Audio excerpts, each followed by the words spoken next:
Ka-express, ginulat ni Alexandra Ayala ang buong China at tennis world matapos niyang bombahin si Wang Zhenyu sa straight sets victory sa second round ng Italian Open 2026. Sa harap ng libo-libong fans sa Rome, ipinakita ng Pinoy tennis ace ang kanyang composure, power at elite level maturity para pabagsakin ang higher-ranked Chinese star sa score na 6-4, 6-3. Hindi naging madali ang simula para kay Alex. Mabilis siyang naiwan sa opening set, 0-3 agad, laban sa aggressive serving ni Wang Zhenyu na dating tumalo sa kanya sa Auckland semifinals nitong January. Pero sa halip na mataranta, unti-unting binago ni Alex ang momentum gamit ang kanyang mabilis na footwork, matinding returns at matalinong shot selection sa clay court.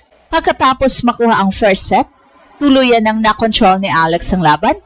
Hindi na nakabalik pa si Wang habang patuloy na bumabagsak ang kanyang errors laban sa consistent pressure ng Pinay star. Ang panalong ito ay isa sa pinakamalaking victories ni Alex ngayong 2026 season at malinaw na patunay na kaya na niya makipagsabayan sa mga elite players sa WTA Tour. Lalong umugong ang social media matapos ang panalo.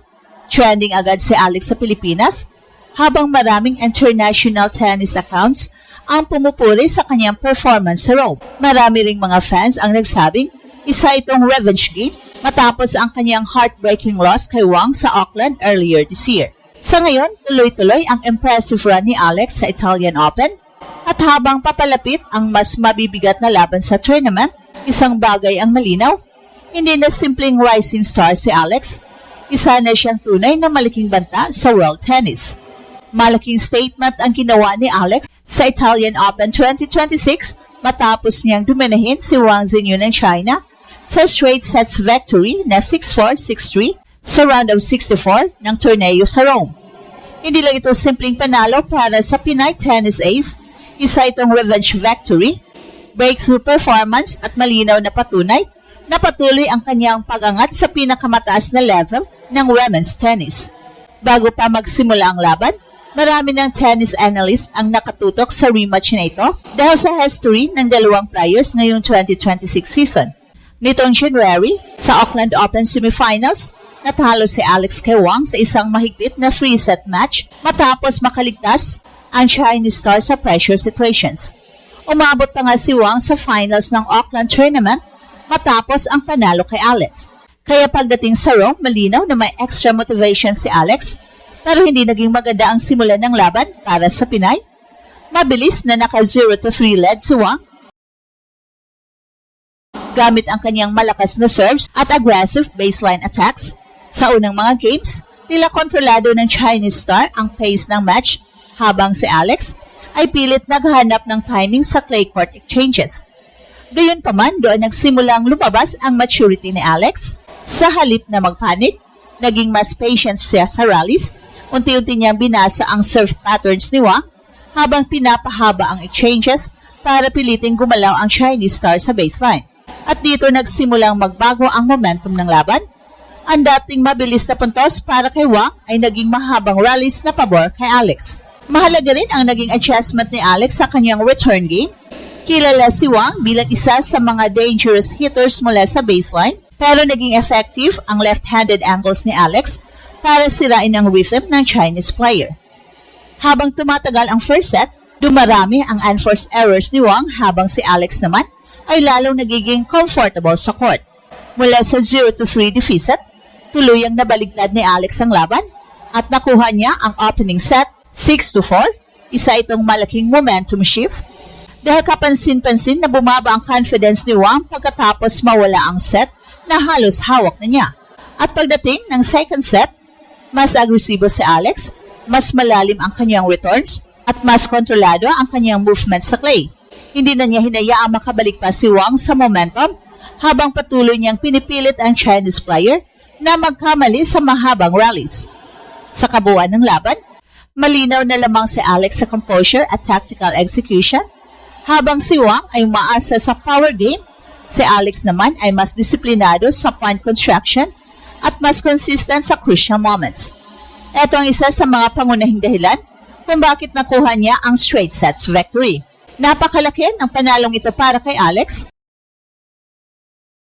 Hindi lang dahil sa revenge factor, kundi dahil ito ay WTA 1000 tournament. Isa sa pinakamalagang events bago ang French Open.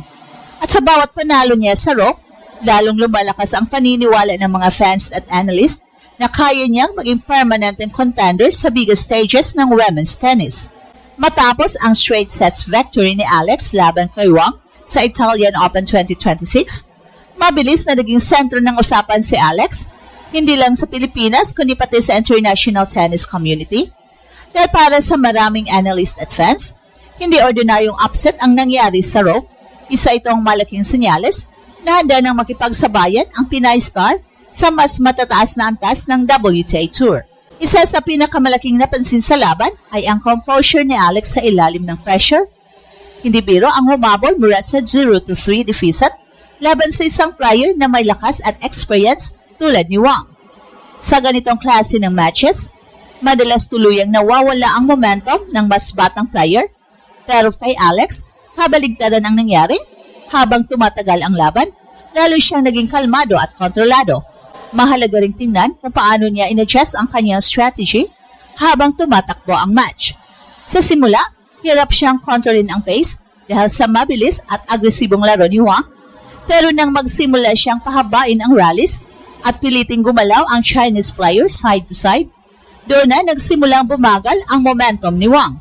Dito lumabas ang isa sa pinakamalaking strength ni Alex ngayon, ang kanyang improved court intelligence. Hindi lang siya basta umaasa sa power at athleticism. Sa clay courts ng Raw, malinaw na mas mature na ang kanyang decision making. Pinipili niya ng maayos kung kailan atake at kung kailan nagdi-defend. Ang kanyang left-handed shots ay naging malaking problema rin para kay Wang, lalo na sa cross-court exchanges kung saan paulit-ulit niyang nabubuksan ang court para sa winners. At bukod sa tactical side, napakalaki rin ang epekto ng confidence ni Alex. Kitang-kita sa kanyang body language na naniniwala siyang kaya niyang manalo laban sa mas mataas na rank opponents. Kada importanteng puntos, agresibo ang kanyang reactions, fist pumps, eye contact sa crowd at controlled emotions na nagpapakita ng maturity sa big stage. At habang lumalakas ang laro ni Alex sa court, mas lalo ring sumasabog ang suporta mula sa mga fans. Pagkatapos ng laban, agad nag-trending ang pangalan ni Alex sa social media platform sa Pilipinas.